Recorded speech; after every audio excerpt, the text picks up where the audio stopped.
がここにいるうちの本物のスクールスポーツのために行こうぜベイビーバン手の服には気をつけて、現実になることがありますからね。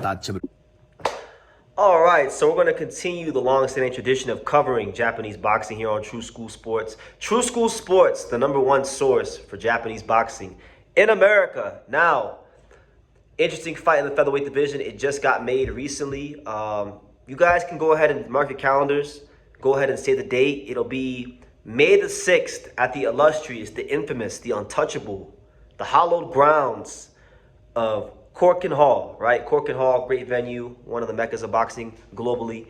You're going to have Mikito Nakano, coming off that tough loss to Rais Salim, trying to get back in the win column, being chucked into the deep end in a real tough fight against a very game, very strong, formidable Lerato Dlamini. Yes, and funny enough, these are two fighters that were both linked to and supposed to fight Angel Leo. Lerato Dlamini had a fight scheduled with Angel Leo for this past February. That wound up not happening. Mikito Nakano, after his American debut against what was the guy's name? The Puerto Rican guy he fought on the Inoue versus Cardenal's undercard. They had Angel Leo and him face off, and before he lost to Alim, it was supposed to be Nakano versus Angelo in Japan, right? That was a fight that the insiders and the powers that be were trying to make happen, right? But he lost. So you go ahead and you look at the title picture.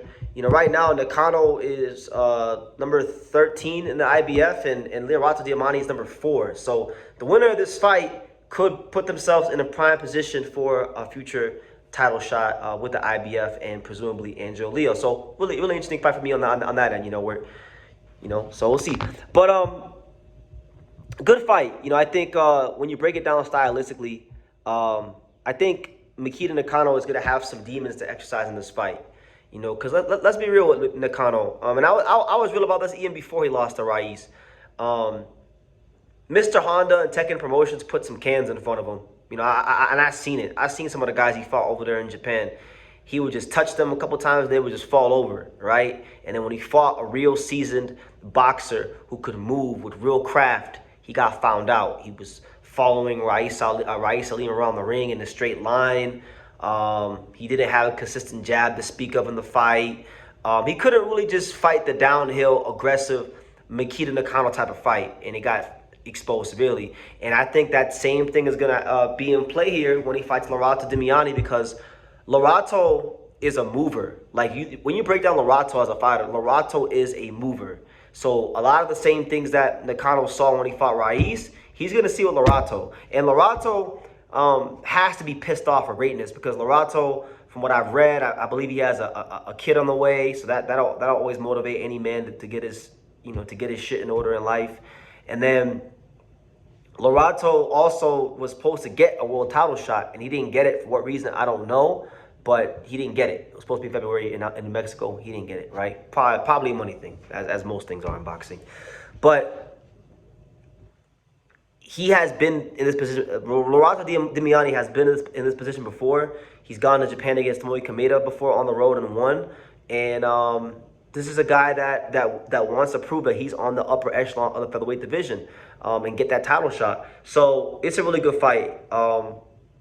I'm really worried about Nakano going into the fight. I like Mikito Nakano, but let's just be real. You gotta be real about what you've seen. And guys, I've been watching this Rais Salim Mikito Nakano fight back a lot. Because we're in camp with Angelo Leo, so we're film studying a lot, and it was atrocious just how out of position he was in the fight, and the fact that he couldn't make any adjustments. And it's like a lot of the guys from that gym in Japan, at Tekken Boxing Gym, they lose in the same way. Like Tenshin Nasukawa, Shokichi Iwata, Subaru Murata. These guys are all losing in the same type of fashion. They're these strong, physically imposing punchers that when they meet a fighter that can box, move, and counterpunch, they get found out and they run out of adjustments because their style is too rigid and they don't have enough tools in the toolbox, right? So is that going to be the case again for Nakano going into this fight? I'll put it to you like this. If Lerato Dlamini does not win this fight, It'll be for two reasons. Reason number one, it'll be because he just doesn't fight like himself, and he doesn't box and move and mix the ranges up, and he just runs into something crazy, and that kind of knocks him the hell out, right? That could happen. Or, and I want to put this out there, or maybe Lerato gets caught with a halfway decent shot, and the referee waves it off, and we do the Mr. Honda special. You know, like we just give Nakano a crazy, questionable stoppage so that he can get a win and get back into the title picture. That can happen too, because we got to be real and we got to talk honest here on True School Sports. I can't, like a lot of people think because I like Japanese boxing and I'm a fan of a lot of these Japanese fighters that I'm going to be biased about everything in regards to Japan, and that's actually not the case. I'm going to tell you guys the truth. There is a possibility that if Mikito Nakano hits Dlamini the wrong way one time, and if Dlamini looks buzzed, if he looks even shaken up a little bit, there could be an early stoppage. Because you got to understand, Mikito Nakano is a guy that they had plans for. Mikito Nakano is a guy that you know, was being positioned for some pretty big things, and that got taken from him. So if they gotta screw a guy like Dlamini, who already has 3 losses, over to do it, then they're gonna do it.